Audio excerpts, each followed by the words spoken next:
Last lecture में हमने आवर्धन के बारे में जाना था और आवर्धन का से रिलेटेड एक मैंने आपको क्वेश्चन भी करवाया था कि आवर्धन कैसे फाइंड आउट करते हैं। आज एक और नया क्वेश्चन लेते हैं और सेम उसको दो कंडीशन में बांटते हैं, दो कंडीशन में बांट के दोनों को अलग अलग सॉल्व करते हैं। तो एक क्वेश्चन आपको बोर्ड पे दिख रहा है, क्वेश्चन क्या है, 15 सेंटीमीटर फोकस दूरी वाले एक अवतल दर्पण के सामने एक वस्तु रखी है, अवतल दर्पण के सामने रखी है। तो जब भी इसको सोल्व करोगे तो आपके माइंड में क्या आनी चाहिए, एक ही बात आनी चाहिए कि दर्पण कौन सा है, अवतल। उसके लिए जो कंडीशन होती है वो आपको ध्यान में आ जानी चाहिए।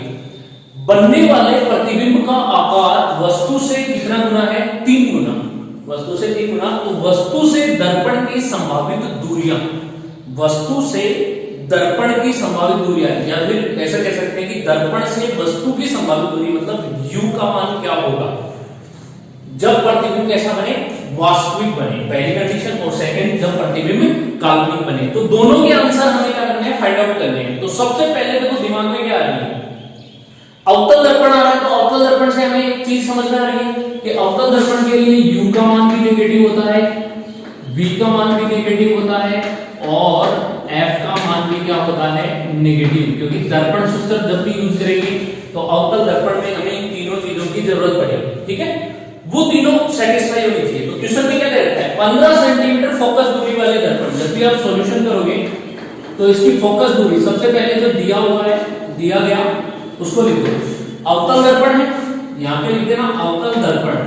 तो अवतल दर्पण के लिए क्या क्या गिवन है, फोकस दूरी f -15 सेंटीमीटर। माइनस कहां से आया, यहां से आया, क्योंकि अवतल दर्पण की फोकस दूरी क्या होती है, ऋणात्मक। दर्पण के सामने एक वस्तु रखी हुई है, बनने वाली वस्तु के प्रतिबिंब का आकार वस्तु से कितना गुना है, 3 गुना। अब ये गुणांक दे रखा है, गुना, इसका मतलब ये क्या दिया है हमें, प्रतिबिंब का आकार मतलब प्रतिबिंब की ऊंचाई बिंब की तुलना में कितनी गुनी है, 3। ये दे रखा है हमें आवर्धन, कि कितनी गुना बड़ा बना है या फिर छोटा बना है। आवर्धन दे रखी है 3 गुना। आवर्धन की वैल्यू दे रखी है तो आवर्धन यहां से लिख देंगे n कितना दे रखा है, 3, ठीक है। लेकिन n की वैल्यू किसमें दे रखी है हमें, अब ध्यान से समझना, n की वैल्यू 3 है, ये तो इसका मोड है, मतलब mod ऑफ n 3। मापांक, इसका मापांक ये बोल सकते हैं कि वैल्यू 3 दे रखी है। वो अब हम डिसाइड करेंगे कि ये नेगेटिव होगी कि पॉजिटिव होगी, तो वो डिपेंड दोनों पे करता है। मैं दोनों को एक साथ लेके चलता हूं। यहां पे बात करें तो यहां पर भी फोकस दूरी कितनी होगी, वही दे रखी है -15 सेंटीमीटर काल्पनिक स्थिति में भी। क्यों, तो ये वही अवतल दर्पण है। और यहां पर भी आवर्धन की वैल्यू कितनी दे रखी है, m 3। अब देखो ध्यान देना, प्रतिबिंब कैसा बनता है, जब प्रतिबिंब वास्तविक बनता है। तो मैंने आपको लास्ट लेक्चर में आवर्धन में बताया था कि जब प्रतिबिंब वास्तविक बने, दर्पण पे डिपेंड नहीं करती आवर्धन उत्तल हो या अवतल हो, इस बात पे कोई भी निर्भर नहीं करेगी आवर्धन की वैल्यू क्या होगी। ये इस बात पर निर्भर करती है कि प्रतिबिंब कैसा बन रहा है, वास्तविक या आभासी। अगर वास्तविक प्रतिबिंब है तो आवर्धन क्या होगी, ऋणात्मक। तो m की वैल्यू कितने लेंगे, -3। और जब प्रतिबिंब काल्पनिक या आभासी हो तो आवर्धन क्या आती है, पॉजिटिव, धनात्मक। तो इस स्थिति में हम क्या लेंगे, +3। अब हमें सोल्व करना है, u की वैल्यू फाइंड आउट करनी है। तो u की वैल्यू फाइंड आउट करने के लिए हमारे पास कुछ भी नहीं है, हमें बस यही दे रखा है। तो जब हमें आवर्धन गिवन है, क्वेश्चन में आवर्धन दिया हुआ है, तो हम क्या लेंगे, आवर्धन का फॉर्मूला लगाएंगे। क्योंकि हमारे पास और कोई ऑप्शन ही नहीं है, दर्पण सूत्र नहीं लगा सकते, क्योंकि हमारे पास f की वैल्यू है, u और v दोनों ही नहीं है। तो u और v में हम रिलेशन कहां से निकालेंगे, आवर्धन। तो आवर्धन का फॉर्मूला क्या होता है, m -v/u। तो इस स्थिति में m की वैल्यू यहां पे कितनी रखेंगे, -3। ये होता है आवर्धन, -3 रखेंगे तो -3 -v/u। माइनस से माइनस कैंसिल और v बराबर कितना हो जाएगा, v/u इधर आएगा तो 3u। ये यहां से v की वैल्यू आ गई, ठीक है। अब हमें क्या निकालनी है, वस्तु से दर्पण की स्थिति मतलब u का मान। कौन सा सूत्र लगाएंगे, दर्पण सूत्र। मान लेते हैं कि बिंब की दूरी कितनी दे रखी है हमें, बिंब की दूरी u है और प्रतिबिंब की दूरी यहां पे कितनी आ गई, v बराबर कितनी आ रही है, 3u। तो यहां पे देखो दर्पण सूत्र से, दर्पण सूत्र क्या होता है, 1/f = 1/v प्लस में 1/u।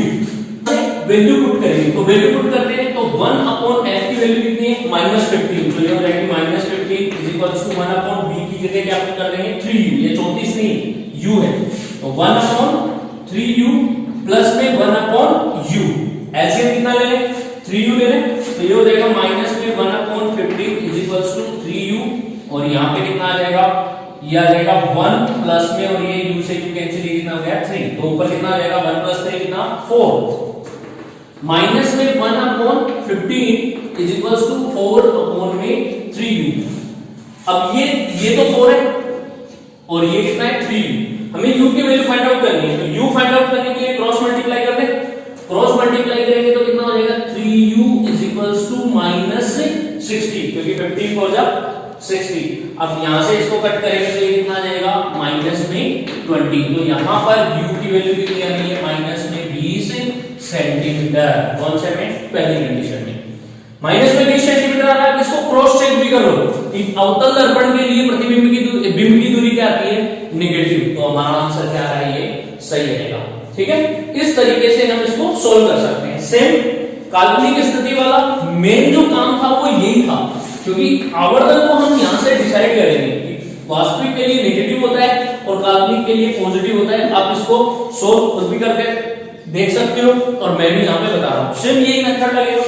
तो यहां से इसको सोल्व करते हैं, तो m की वैल्यू कितनी हो जाएगी, देखो m का फार्मूला होता है m -v/u, ठीक है, v/u m की वैल्यू 3 पुट कर देंगे तो ये कितना हो जाएगा, यहां से 3 इज इक्वल्स टू माइनस में v/u, और u इज इक्वल्स टू कितना है, u इधर आके मल्टीप्लाई हो जाएगा तो v इज इक्वल्स टू कितना आएगा माइनस में 3u, क्योंकि माइनस को इधर ले लेंगे, एक ही बात है, 3u is equals to -v और माइनस इधर लगा देंगे तो v की वैल्यू भी आ रही है। v की वैल्यू ये दर्पण सूत्र में पुट कर दो यहां से, तो दर्पण सूत्र, अब दर्पण सूत्र में पुट करेंगे तो 1/f is equals to 1/b plus 1/u, 1/f की वैल्यू -15 इज इक्वल्स टू यहां पे 1/-3u प्लस में 1/u। अब देखो ऐसा मत करना कि आप कभी माइनस से माइनस काट दो, ऐसा पॉसिबल नहीं है, क्योंकि ये देखो एडिशन में पहले इसका एलसीएम लेना है, तो यहां से एलसीएम लेंगे तो एलसीएम कितना आएगा माइनस में 1/15 इज इक्वल्स टू ये। अब कई लोग क्या करते हैं एलसीएम में ये माइनस भी साथ में ले लेते हैं, माइनस लेने की जरूरत नहीं है, क्योंकि यहां पे माइनस लगा है, इसको यहां पे भी तो लिख सकते हैं, ऊपर भी लिख सकते हैं, एक ही बात है। तो एलसीएम 3u ही ले लो, 3u से 3u कट गया, ऊपर कितना आएगा -1 बच जाएगा, सीधी सी बात है, माइनस लेने की जरूरत ही नहीं। फिर ये प्लस, यहां से देखो u से u कैंसिल, कितना गया 3, तो ये 3 आ जाएगा, -1 प्लस 3 कितना बचेगा 2, तो ये बनेगा यहां से 1 माइनस में 1/15 इज इक्वल्स टू 2 में 3u, क्रॉस मल्टीप्लाई करेंगे तो 3u इज इक्वल्स टू कितना आएगा 30, तो मैं यहां पे लिख रहा हूं, ये आ जाएगा 3u is equals to minus में 30 और u इज इक्वल्स टू आएगा माइनस में 10 सेंटीमीटर। तो ये हमारा आंसर होगा। कब यहां से देखो 3u को 1 से गुणा करोगे तो 3u, और ये माइनस उधर इस 15 के साथ लेके चले जाओ, 15 दूनी 30, काटोगे कितना -10, तो काल्पनिक स्थिति में प्रतिबिंब की दूरी कितनी आ रही है 10 सेंटीमीटर आ रही है। तो दोनों ही कंडीशन पे हमने सॉल्व कर लिया है, यहां पे माइनस आएगी 20 और यहां पे -10। ये इस तरीके से हम क्वेश्चन को सॉल्व कर सकते हैं, इसको ढंग से देख लेना, ठीक है। एक बार आप देख लो, 1 सेकंड 5 सेकंड के लिए मैं इसको छोड़ रहा हूं यहां पे। अब हम नेक्स्ट आगे बढ़ेंगे, उस पे हम बात करेंगे, तो नेक्स्ट जो टॉपिक आएगा वो टॉपिक होगा हमारा दर्पण से प्रतिबिंब निर्माण, चाहे वो उत्तल दर्पण हो चाहे अवतल दर्पण से प्रतिबिंब निर्माण को देखेंगे। तो नेक्स्ट टॉपिक पढ़ते हैं, नेक्स्ट टॉपिक अवतल दर्पण से प्रतिबिंब निर्माण। इसमें हम उत्तल दर्पण से भी प्रतिबिंब निर्माण कर सकते हैं, तो पहले हम अवतल दर्पण से स्टार्ट करते हैं। तो अवतल दर्पण कैसे बनता है, ये अवतल दर्पण है जिसकी बाहरी सतह अपारदर्शी और आंतरिक सतह चमकीली। इस दर्पण को हम नामित कर देते हैं AB। ये इस दर्पण की मुख्य अक्ष है, मान लेते हैं ये इसका ध्रुव है, इसका मुख्य फोकस मान लेते हैं ये इसका मुख्य फोकस है, और इसका वक्रता केंद्र कहां पे आएगा, ये जितनी दूरी पर होता है, क्योंकि दर्पण के ध्रुव से फोकस वो वक्रता केंद्र की दूरी की क्या होती है आधी होती है, तो वक्रता केंद्र लगभग इस तरह से लेना है कि ये बीच में लगे हो, यहाँ पे वक्रता केंद्र देखो इन दोनों के सेंटर पे आ रहा है बीच में, तो इस तरीके से लेंगे। सबसे पहले इस पे प्रतिबिंब निर्माण देखते हैं। तो प्रतिबिंब निर्माण की विभिन्न कंडीशंस है, विभिन्न कंडीशंस में मैं यही बताऊंगा आपको कि अवतल दर्पण से प्रतिबिंब निर्माण की कंडीशंस कैसे लेते हैं। तो सबसे पहले इस साइड लेते हैं, वो इनफाइनाइट पे है, इस साइड। अब इनफाइनाइट को सोल्व करने के लिए यहां से सबसे पहले अवतल दर्पण के सामने, चमकीली सतह के सामने, परावर्तक पृष्ठ के सामने हम एक वस्तु रखते हैं, कहां पर? अनंत पर। अब अनंत पर एक वस्तु रखी हुई है, मान लो एक वस्तु रखते हैं यहां पर, अनंत पर एक वस्तु रखी हुई है, ये PQ, ये P है और Q है। इस PQ वस्तु का हमें क्या बनाना है? प्रतिबिंब बनाना है। प्रतिबिंब निर्माण के लिए मैंने आपको दर्पण से प्रतिबिंब निर्माण के लिए 4 रूल बताए थे, और 4 रूल में से आप कोई भी 2 अप्लाई करके क्या बना सकते हो? प्रतिबिंब बना सकते हैं। क्यों? क्योंकि प्रतिबिंब निर्माण के लिए हमें कम से कम 2 परावर्तक किरणें चाहिए, और 2 परावर्तक किरणें मिल जाएंगी तो जिस बिंदु पर दोनों प्रतिच्छेद करती हैं या प्रतिच्छेद करती हुई प्रतीत होती हैं, उस बिंदु पर क्या बनेगा? वस्तु का प्रतिबिंब। तो यहां पर सपोज करो, मान लो यहां पे एक दर्पण लगा हुआ है इस तरीके से, और एक वस्तु है, एक मोबाइल टावर है, वस्तु मान लेते हैं एक मोबाइल टावर, वो 1 किलोमीटर दूरी पर स्थित है। यहाँ पे एक दर्पण है, यहाँ पे इस तरह से लगा हुआ है, और एक मोबाइल टावर है, वो 1 किलोमीटर की दूरी पर स्थित है। अगर हम उस मोबाइल टावर को यहां से देखेंगे तो हमें वो मोबाइल टावर लगेगा कि इतना सा, एकदम से छोटा सा ऐसे दिखता है, लेकिन उसके पास में जाके देखते हैं तो वो मोबाइल टावर हमें कितना दिखेगा? 1 किलोमीटर जितना लंबा, या 1 किलोमीटर हो सकता है, या फिर हम कह सकते हैं कि अधिकतम रेंज के लिए हम 250 मीटर भी मान सकते हैं। 250 मीटर लंबा मोबाइल टावर है। अब उसके ऊपरी बिंदु से, जो ये एरो वाला साइन लगाया हुआ है यहाँ पे, यहां से प्रकाश किरण जाएगी, तो ऊपर से अगर प्रकाश किरण आती हुई दिखेगी, मान लो उधर से एक प्रकाश किरण आ रही है, तो हमें तो लगेगा कि वो इस दर्पण में आपतित हो जाएगी, लेकिन ऐसा होगा नहीं, वो दर्पण के ऊपर से निकल जाएगी। क्यों? क्योंकि दर्पण इतने बड़े द्वार का ले नहीं सकते, लेंगे तो उसमें गोलीय विरूपण की घटना आ जाएगी, वो नीचे से टूट सकता है, उसको हैंडल करना आसान नहीं होता है। तो अब यहां से वस्तु के प्रतिबिंब निर्माण के लिए एक प्रकाश किरण अगर मुख्य अक्ष के समांतर आपतित करें तो वो तो नहीं हो सकती, क्योंकि वो इसके ऊपर से निकल जाएगी। तो यहां पर ये पहला रूल यहां पे रिजेक्ट होता है, पहला रूल अप्लाई नहीं कर सकते। दूसरा नियम क्या कहता है कि यदि प्रकाश किरण मुख्य फोकस से गुजरती है तो वो परावर्तन के पश्चात क्या हो जाएगी? मुख्य अक्ष के समांतर। तो देखो, एक प्रकाश किरण है, वो मुख्य फोकस से गुजरती है और इस सतह से टकराकर मुख्य अक्ष की क्या हो जाती है? समांतर। क्लियर? अब तीसरा रूल क्या कहता है? तीसरा रूल कहता है ये कि प्रकाश किरण कहां से गुजरेगी? यदि वक्रता केंद्र से गुजरती है तो वक्रता केंद्र से जाने वाली सतह से टकराकर वापस से उसी बिंदु पर लौट आती है, उसी मार्ग से लौट आती है। अब देखो, कई बार ऐसी सिचुएशन भी होती है कि अगर हमने ये जो दर्पण है वो थोड़ा बड़ा ले लिया और वक्रता केंद्र यहाँ पे, तो इसकी त्रिज्या ज्यादा है और हमने द्वारक छोटा सा लिया, तो इस वक्रता केंद्र से अगर प्रकाश किरण आएगी तो वो नीचे की ओर इस पे आपतित नहीं हो पाएगी, इसको नीचे की ओर बढ़ाना पड़ेगा। तो तीसरा रूल को भी हम छोड़ देते हैं। चौथा, सबसे आसान, यदि प्रकाश किरण दर्पण की ध्रुव पर आपतित होती है तो जितने कोण से आपतित होगी उतने ही कोण से क्या हो जाएगी? परावर्तित। तो ये वाला लगाते हैं, मान लो एक प्रकाश किरण है वो दर्पण की ध्रुव पर जा रही है इस तरीके से, तो ये वाला कुछ ना कुछ कोण बन रहा है यहाँ पे, तो जितना कोण बन रहा है उतने ही कोण से इसको परावर्तित कर दो इधर, कितने ही कोण से इधर परावर्तित हो जाएगी, और जिस बिंदु पर दोनों परावर्तित किरणें मिलती हैं उस बिंदु पर वस्तु का क्या बन जाएगा? प्रतिबिंब बन जाएगा। तो ये प्रतिबिंब P डैश Q डैश बन जाएगा। तो प्रतिबिंब कहां पर बन रहा है? मुख्य फोकस पर। तो हम क्या लिख सकते हैं यहां से, यदि वस्तु अनंत पर रखी हो तो उसका प्रतिबिंब बनता है मुख्य फोकस पर। तो यहां पे देखो, बिंब की स्थिति, प्रतिबिंब की स्थिति और प्रकृति, प्रतिबिंब की प्रकृति कैसी होगी, इन तीनों के बारे में डिसीजन लेते हैं। तो सबसे पहले बिंब वस्तु कहां पर रखी हुई है? अनंत पर। अनंत पर रखी है तो प्रतिबिंब कहां बन रहा है? मुख्य फोकस पर, F पर। और प्रतिबिंब की प्रकृति कैसी है? वास्तविक उल्टा और वस्तु से बहुत छोटा।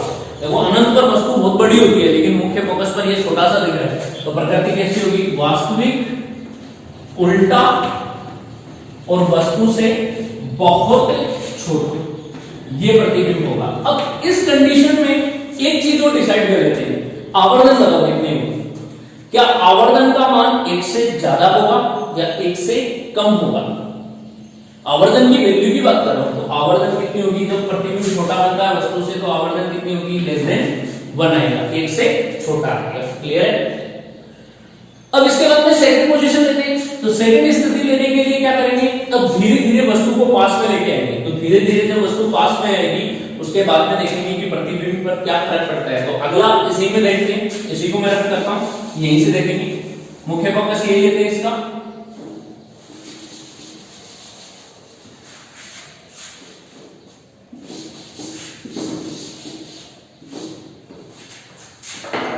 नेक्स्ट, अब थोड़ा सा आगे लेके आते हैं, वस्तु को अनंत व सी के मध्य रखते हैं। मान लो एक पीक्यू वस्तु हो यहाँ पे रखी हुई है, पीक्यू कहां पे रखी हुई है, अनंत व सी के मध्य, अनंत व सी के मध्य, इन दोनों के मध्य रखी हुई। तो प्रतिबिंब बनाने के लिए अब यहां से हम रूल चारों लगा सकते हैं। तो पहला रूल क्या कहता है कि यदि आपतित किरण मुख्य अक्ष के समांतर होगी तो परावर्तित किरण कहां से आएगी, मुख्य फोकस से। यदि प्रकाश किरण मुख्य फोकस से गुजरे तो परावर्तित किरण क्या हो जाएगी, मुख्य अक्ष के समांतर। और जहां पे दोनों परावर्तित किरणें मिलेंगी वहां पर क्या बनेगा, a डैश q डैश, वस्तु का प्रतिबिंब। जैसे ही हमने वस्तु को आगे की ओर खिसकाया, प्रतिबिंब किधर जा रहा है, पीछे की ओर जा रहा है। तो प्रतिबिंब इस स्थिति में कहां बनेगा, c व f के मध्य। तो यहां पे लिखेंगे c व f के मध्य, ये प्रतिबिंब बन जाएगा इसकी स्थिति। और प्रकृति कैसी होगी, वास्तविक, उल्टा और वस्तु से छोटा। इस बार बहुत छोटा नहीं बनेगी, उस कंडीशन में तो क्या हो रहा था, बहुत ही छोटा बन रहा था अनंत वाली कंडीशन में, लेकिन यहां पर क्या बताया, वस्तु से छोटा। तो ये हो जाएगा वास्तविक, उल्टा और वस्तु से छोटा। छोटा होगा तो इस कंडीशन में आवर्धन की वैल्यू कितनी होगी, लेस देन 1 होगी। तीसरी कंडीशन लेते हैं। तो तीसरी कंडीशन के लिए वस्तु को कहां पर लेंगे, आगे खिसकाएंगे, आगे खिसकाएंगे तो वस्तु कहां पर रखेंगे, C पर। C बोले तो वक्रता केंद्र। जब वस्तु वक्रता केंद्र पर रखी हो तो प्रतिबिंब निर्माण कैसे होगा, तो यहां पर मुख्य फोकस है, वस्तु को यहां पर रख देते हैं कि वस्तु रखी हुई है C पर, ये P और Q वक्रता केंद्र पे रखी हुई है। यहां से एक प्रकाश किरण जा रही है मुख्य अक्ष के समांतर, कहां से गुजरेगी, मुख्य फोकस से। और एक जा रही है मुख्य फोकस से, वो कहां से गुजरेगी, वह जाएगी मुख्य अक्ष के समांतर। इस तरीके से जहां पर दोनों किरणें मिलती हैं, जहां पर दोनों परावर्तित किरणें मिलेंगी वहां पर क्या बन जाएगा, वस्तु का प्रतिबिंब। और प्रतिबिंब क्या बनेगा, a डैश q डैश।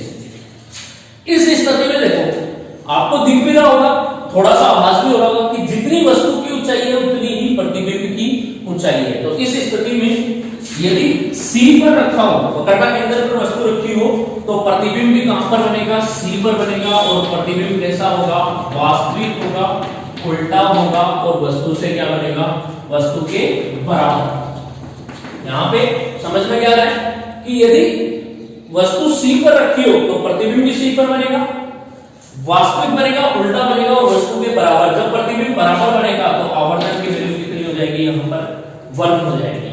ठीक है, 3 कंडीशन होगी।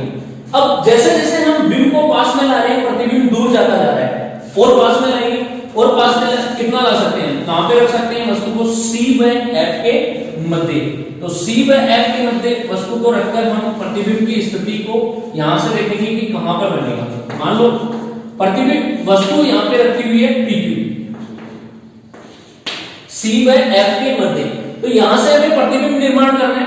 प्रतिबिंब निर्माण के लिए वही दो रूल, मुख्य अक्ष के समांतर तो मुख्य फोकस से गुजरेगी, और मुख्य फोकस से जाने वाली प्रकाश किरण मुख्य अक्ष के समांतर हो जाती है। तो जहां पे दोनों परावर्तित किरणें मिलेंगी वहां पर क्या बनेगा, वस्तु का प्रतिबिंब p डैश q डैश।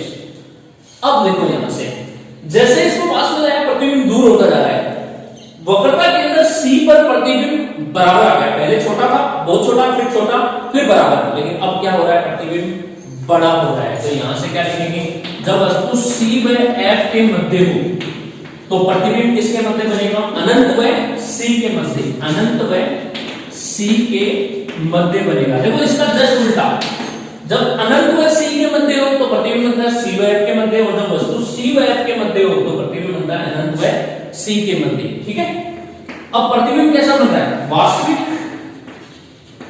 उल्टा और वस्तु से बड़ा। बड़ा बन रहा है, इसका मतलब आवर्धन की वैल्यू क्या हो जाएगी, ग्रेटर देन 1 हो जाएगी, n इज ग्रेटर देन 1 हो जाएगी। जस्ट नोट लेते हैं थोड़ा सा, तो एक कंडीशन नोट लेंगे। तो यहां पर वस्तु को कहां पे रखते हैं, F पर, मुख्य फोकस पर रखेंगे। जब वस्तु मुख्य फोकस पर होगी तो उस स्थिति में वस्तु का प्रतिबिंब कहां बनेगा वो चेक करेंगे। तो ये मुख्य फोकस है, वस्तु को यहाँ पे रखते हैं, ये वस्तु PQ रखती है मुख्य फोकस पर।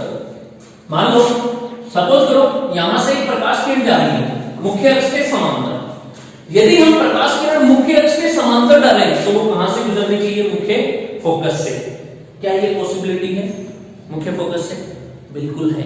दूसरी, प्रकाश किरण को मुख्य फोकस से गुजार सकते हैं क्या? नहीं, क्योंकि यहां से तो नहीं गुजार सकते, सीधी गुजारेंगे तो वो जाएगी कहां? नीचे तो दर्पण ही नहीं, तो दूसरा रूल नहीं लगेगा। तीसरा रूल, क्या इसको वक्रता केंद्र से गुजार सकते हैं? क्योंकि वक्रता केंद्र तो वस्तु के किधर रह गया? पीछे, तो तीसरा भी नहीं लगा सकते।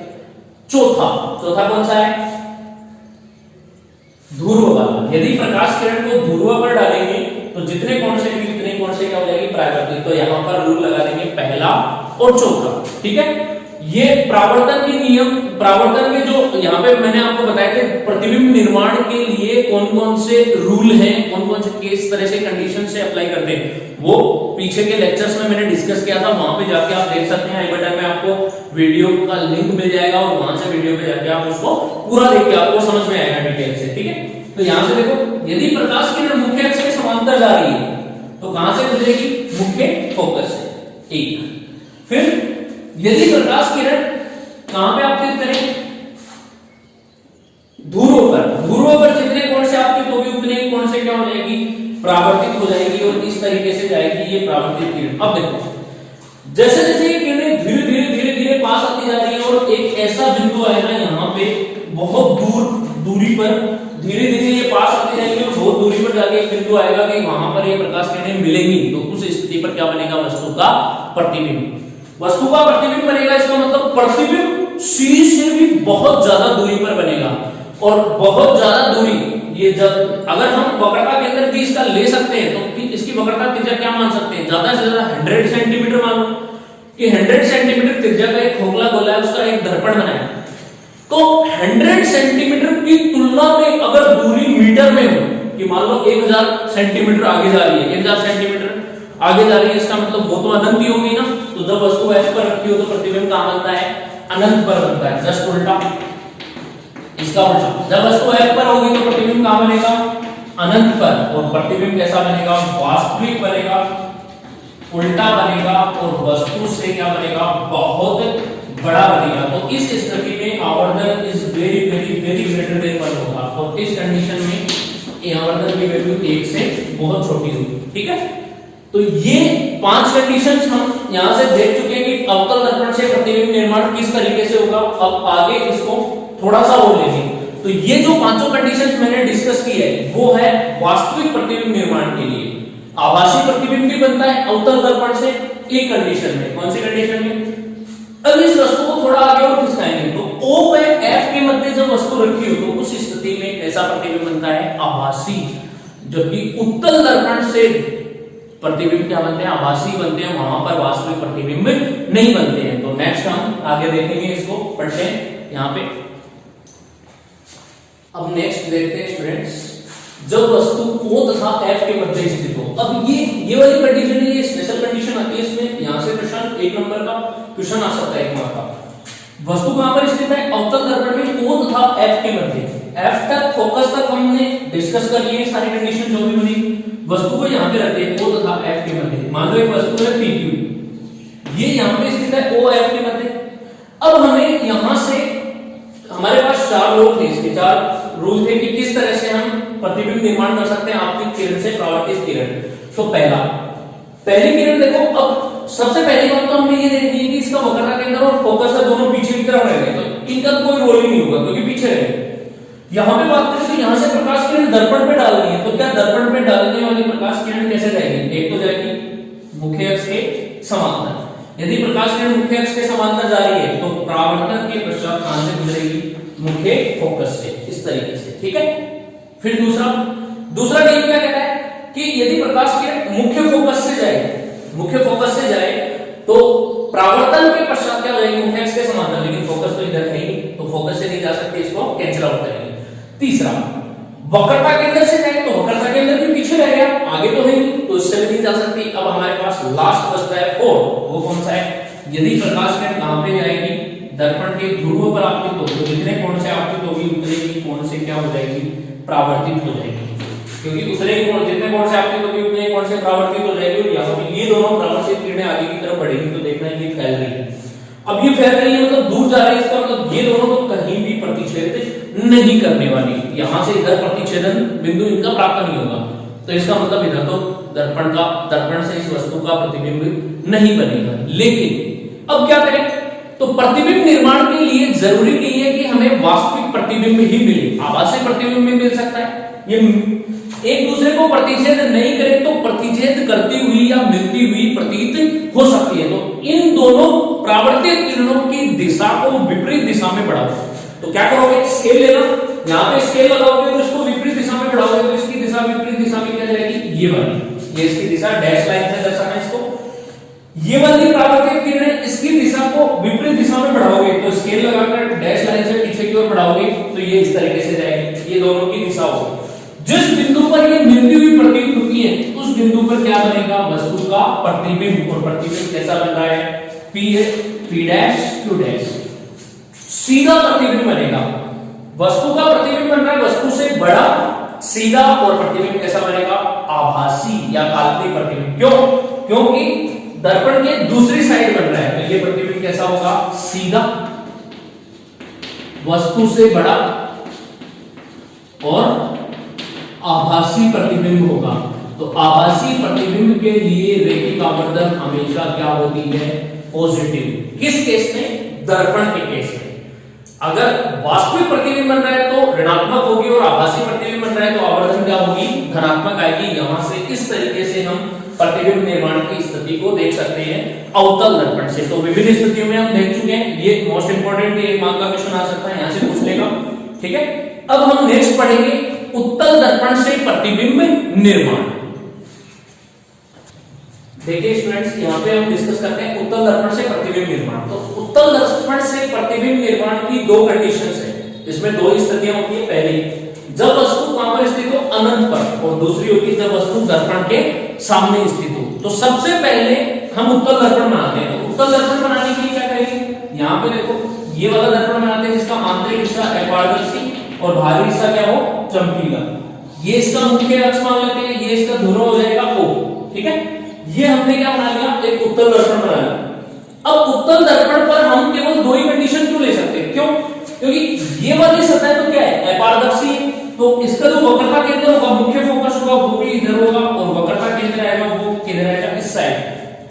इस साइड कुछ भी नहीं होगा, इस साइड केवल दो ही स्थितियां होंगी, एक तो अनंत वाली होगी और दूसरी इस दर्पण के सामने हम वस्तु को कहीं पर भी रख सकते हैं। तो ये दो कंडीशंस होंगी, इसमें बाकी और कोई कंडीशन नहीं होगी। तो सबसे पहले हम वस्तु को रखते हैं कहां पर, अनंत पर रखते हैं। तो अनंत पर रखने के लिए अनंत पर एक वस्तु रखी हुई है, तो वो वस्तु जैसे मैंने अवतल दर्पण से प्रतिबिंब निर्माण में बताया था कि एक मोबाइल टावर है जो काफी आगे की तरफ बहुत लंबी दूरी पर, मान लो 2 किलोमीटर या 1 किलोमीटर दूरी पर स्थित है। हम यहां से उसको देखेंगे तो वो हमें ऐसे लगेगा कि बहुत छोटा दिख रहा है, बहुत छोटा, लेकिन ऐसा वास्तव में नहीं है। उसके पास में जाएंगे तो बहुत बड़ा है। तो यहां पर भी अनंत पर एक वस्तु मान लेते हैं जो कि क्या है, बहुत बड़ी है। उस वस्तु से प्रतिबिंब निर्माण के लिए हमारे पास वो 4 नियम हैं। पहला नियम क्या कहता है, वस्तु को मुख्य अक्ष के समांतर आपतित करें। तो मुख्य अक्ष के समांतर आपतित करेंगे तो बहुत बड़ी होने के कारण दर्पण के ऊपर से निकल जाएगी, तो उसको हम कैंसिल आउट करते हैं कि ये वाली नहीं जुड़ सकती। दूसरा क्या कर सकते हैं कि वस्तु से आने वाली प्रकाश किरण कहां से गुजरे, मुख्य फोकस से। अब मुख्य फोकस से गुजरे तो इधर तो मुख्य फोकस है ही नहीं, तो कैसे गुजर सकती, मुख्य फोकस इधर है तो इस साइड है, इसका मतलब यहां से आने वाली प्रकाश किरण इसमें इस दर्पण पे इस तरह से आपतित हो कि अगर उसको देखा जाए आगे की तरफ तो वो हमें मुख्य फोकस से जाती हुई प्रतीत होनी चाहिए, दिखाई देनी चाहिए। तो एक प्रकाश किरण है यहां से अनंत से, इस पर आपतित करते हैं दर्पण तक, तो ये यहां पे आपतित होती है, जिससे आगे नहीं निकल सकती। लेकिन इसको जब आगे की ओर बढ़ाएंगे तो ये हमें कहां से जाती हुई प्रतीत होती है, मुख्य फोकस से जाती हुई प्रतीत होती है। तो यहां से अनंत पर रखी वस्तु से एक प्रकाश किरण ऐसे आती है, आप स्केल से इसको सीधा करना, जो इस दर्पण पर आपतित होने के पश्चात मुख्य आपतित होती है तो ऐसे लगता है जैसे मुख्य फोकस से जाती हुई प्रतीत हो रही है, ठीक है। अब ये वाला नियम क्या कहता है कि यदि कोई प्रकाश किरण मुख्य फोकस से आपतित होती है तो दर्पण से परावर्तन के पश्चात क्या हो जाएगी, मुख्य अक्ष के समांतर। तो ये यहां से क्या हो जाएगी, मुख्य अक्ष के समांतर हो जाएगी, परावर्तित किरण इधर आ जाएगी। ठीक है, पहला। दूसरा, ये यहां से पहली प्रकाश किरण आ गई। अब तीसरा रूल क्या कहता है, यदि प्रकाश किरण कहां से गुजरे, वक्रता केंद्र से गुजरे, तो वक्रता केंद्र से जाने पर वो सीधी परावर्तन के पश्चात वापस उन्हें लौट आती है। तो यहां पर अगर हम वक्रता केंद्र से गुजारे प्रकाश किरण को, तो वो इससे जाती हुई प्रतीत होगी और कुछ नहीं हो सकता, और फिर इसको जाती हुई प्रतीत होगी तो यहां से टकराकर वापस से यहां से टकराकर वापस उधर ही लौट जाएगी। तो ये वाला लगा सकते हैं। तो एक प्रकाश किरण यहां से आ रही है जो कहां से जाती हुई प्रतीत होगी, हमें ऐसे दिखेगा कि यहां पर टकरा रही है और ये इसको आगे की ओर बढ़ाएंगे तो ये वक्रता केंद्र से जाती हुई प्रतीत होगी, ये वक्रता केंद्र से, और इस सतह से टकराकर पुनः ये इसी माध्यम में लौट आती है, इस तरीके से परावर्तित हो जाएगी। तो ये क्योंकि उत्तल दर्पण है वो प्रकाश किरणों को क्या करता है, फैलाता है, केंद्रित नहीं करता, जबकि अवतल दर्पण प्रकाश किरणों को केंद्रित करता है। तो यहां पर देखना, जब प्रकाश किरण मुख्य फोकस से गुजरती हुई आपतित होती है तो सतह से टकराकर क्या हो जाएगी, मुख्य अक्ष के समांतर। दूसरा रूल, जब प्रकाश किरण वक्रता केंद्र से जाती हुई प्रतीत होती है तो सतह से टकराकर वापस उसी पथ पर लौट जाती है। ये दो परावर्तित किरण आ गई। अब हमें प्रतिबिंब निर्माण करना है, तो इधर तो ये दोनों फैल जाएंगी, प्रतिच्छेद नहीं करेंगे तो प्रतिबिंब नहीं बनेगा। तो हम क्या करेंगे, परावर्तित किरणों को विपरीत दिशा में बढ़ाएंगे। तो परावर्तित किरण, यहां से परावर्तित किरण कौन सी, ये वाली, क्योंकि ये इधर जा रही है, इसकी दिशा को बढ़ाएंगे तो ये डैश लाइन से ये आएगी, और इसकी जो परावर्तित किरण है इसको पीछे की ओर बढ़ाएंगे तो स्केल से इसको पीछे की ओर करोगे तो ये कैसे जाएगी, इस तरीके से। और जहां पे ये दोनों परावर्तित किरणें मिलती हुई प्रतीत होती है वहां पर क्या बनेगा, वस्तु का प्रतिबिंब। तो यहां पर क्या बनता है, P डैश Q डैश, वस्तु इधर रखी हुई है अनंत, तो ये वस्तु का प्रतिबिंब यहां पर बन गया, कहां पर बना है, मुख्य फोकस पर। तो हम क्या कह सकते हैं, जब वस्तु अनंत पर रखी हो तो वस्तु का प्रतिबिंब बनता है मुख्य फोकस पर। कैसा बनता है, सीधा, आभासी और वस्तु से बहुत छोटा। यहां पर क्या बनेगा, सीधा, आभासी और वस्तु से बहुत छोटा बनेगा। लेकिन यहां पर हम बात करें आवर्धन की, तो आवर्धन m की वैल्यू क्या होगी, पॉजिटिव, पॉजिटिव वैल्यू आएगी। अब वस्तु से छोटा बन रहा है तो पॉजिटिव में m की वैल्यू कितनी होगी, लेस देन 1, एक से छोटी ही होगी। मतलब इसका जो मैग्नीट्यूड आएगा, मैग्नीट्यूड बोल सकते हैं हम इसका गणितीय मान, संख्यात्मक मान होगा, वो एक से छोटा होगा, लेकिन क्या होगा, पॉजिटिव होगा। तो ये कंडीशन बनती है यहां पर, जब वस्तु कहां पर रखते हो, अनंत पर। सेकंड कंडीशन है, जब वस्तु कहां पर रखते हो, दर्पण के सामने स्थित हो, तो उस स्थिति में हम प्रतिबिंब निर्माण कैसे करेंगे। तो दर्पण के सामने, ये वाली सेम कंडीशन है, ये भी तो दर्पण के सामने है, लेकिन बस ये अनंत पे है। अब हम थोड़ा बिंदु को पास में ले आएंगे। तो यहां पे देखना, ये उत्तल दर्पण बनाते हैं, इस उत्तल दर्पण पे ये मुख्य अक्ष है, यहाँ पे इसको मुख्य फोकस मान लेते हैं, और आगे की तरफ क्या है, इसका वक्रता केंद्र ले लेते हैं। यहाँ पे दर्पण के सामने एक वस्तु रखी हुई है PQ। अब इस वस्तु का प्रतिबिंब निर्माण करने के लिए वही पहला नियम क्या कहता है कि यदि प्रकाश किरण मुख्य अक्ष के समांतर जाएगी तो सतह से टकराकर कहां से गुजरेगी, मुख्य फोकस से। फोकस इधर तो है नहीं, दूसरी साइड जा नहीं सकती, लेकिन जैसे इस पर आपतित होगी तो ये परावर्तित होगी, तो परावर्तित किरण किधर जाएगी, इस साइड जाएगी, तो इस साइड जाएगी, लेकिन इसको पीछे की ओर बढ़ाएंगे तो हमें कहां से जाती हुई प्रतीत होगी, परावर्तित किरण मुख्य फोकस से। मुख्य फोकस की डेफिनेशन वहां पे बताई थी मैंने। तो मुख्य फोकस में मैंने ये बताया था कि प्रकाश किरण जब मुख्य अक्ष के समांतर आपतित हो दर्पण में, तो दर्पण से टकराकर जिस बिंदु से गुजरती है या गुजरती हुई प्रतीत होती है, वो बिंदु क्या कहलाता है, मुख्य फोकस कहलाता है। तो यहां पे देखना, ये इस बिंदु से गुजर नहीं रही है, लेकिन इधर जा रही है, लेकिन पीछे की तरफ बढ़ाने पर ये गुजरती हुई प्रतीत हो रही है, तो ये आ जाएगी। दूसरा नियम क्या कहता है, यदि कोई प्रकाश किरण मुख्य फोकस से गुजरे तो क्या हो जाएगी, मुख्य अक्ष के समांतर। तो मुख्य फोकस पे गुजारते हैं तो मुख्य फोकस पे इधर से गुजार नहीं सकती, उधर से जाएगी। तो हम क्या करेंगे, इसको इस तरह से आपतित करते हैं यहां पे, कि इसको पीछे की ओर बढ़ाएं तो कहां से जाती हुई दिखेगी, मुख्य फोकस से। जब मुख्य फोकस पर आपतित होगी, मुख्य फोकस से गुजरेगी, तो सतह से टकराकर क्या हो जाएगी, मुख्य अक्ष के समांतर। तो ये इधर आ जाएगी परावर्तित किरण इस साइड। एक परावर्तित किरण इधर जा रही है, एक परावर्तित किरण इधर जा रही है, क्या दोनों कभी प्रतिच्छेद करेंगी, नहीं, तो यहां से प्रतिबिंब नहीं बनेगा। तो क्या करेंगे, दोनों परावर्तित किरणों को विपरीत दिशा में बढ़ाएंगे तो इसकी विपरीत दिशा में बढ़ाएंगे तो ये वाली आ जाएगी, और इसको विपरीत दिशा में बढ़ाएंगे तो ये वाली आएगी, और जहां पर ये दोनों किरणें मिलेंगी, परावर्तित किरणें मिलती हुई प्रतीत होंगी, वहां पर क्या बनेगा, वस्तु का प्रतिबिंब P डैश Q डैश। तो इस स्थिति में जब वस्तु अनंत पर रखी हो तो प्रतिबिंब बनता है F पर, लेकिन जब वस्तु दर्पण के सामने रखी हो तो प्रतिबिंब कहां बनता है, O व F के मध्य, O व F के मध्य प्रतिबिंब बनेगा।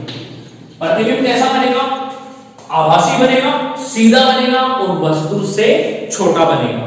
आवर्धन कितनी हो जाएगी इसकी, आवर्धन होगी पॉजिटिव, ये प्रतिबिंब बनेगा आभासी, वस्तु से छोटा और सीधा बनेगा, आवर्धन पॉजिटिव, और इसकी वैल्यू भी अभी छोटा है तो इसकी वैल्यू होगी लेस देन 1, पॉजिटिव में लेस देन 1 आएगी। तो इस तरीके से ये हम दर्पण से प्रतिबिंब निर्माण की स्थिति समझ सकते हैं। दोनों ही अवतल दर्पण से भी पढ़ लिया हमने, उत्तल दर्पण से भी पढ़ लिए प्रतिबिंब निर्माण कैसे होगा। ऐसे ही हम नेक्स्ट वीडियो, नेक्स्ट लेक्चर जैसे बनाते जाएंगे आपको, और आगे डिटेल से हर चैप्टर के बारे में हम डिटेल से पढ़ाते जाएंगे। आप हमसे जुड़े रहिए वीडियो के माध्यम से। आपकी कोई भी क्वेरी हो कमेंट करके आप हमें पूछ सकते हैं, मैं आपको जरूर रिप्लाई दूंगा, कमेंट देखता हूं यहाँ पे। और कोई भी आपको इससे रिलेटेड कोई भी डाउट्स हो तो आप कमेंट्स में लिख के हमें बता सकते हैं। हम स्टूडेंट्स 3 चीजें मैं आपको बताना चाहूंगा, वो आपको करनी है, वो करना बिल्कुल भी मत भूलना। एक, वीडियो को लाइक करना, चैनल को सब्सक्राइब करना, और जितने भी आपके दोस्त हैं जो 12th क्लास में पढ़ते हैं उन तक इस वीडियो को जरूर शेयर करोगे। इससे आपको भी हेल्प मिलेगी और उनको भी हेल्प मिलेगी। Thank you, have a nice day.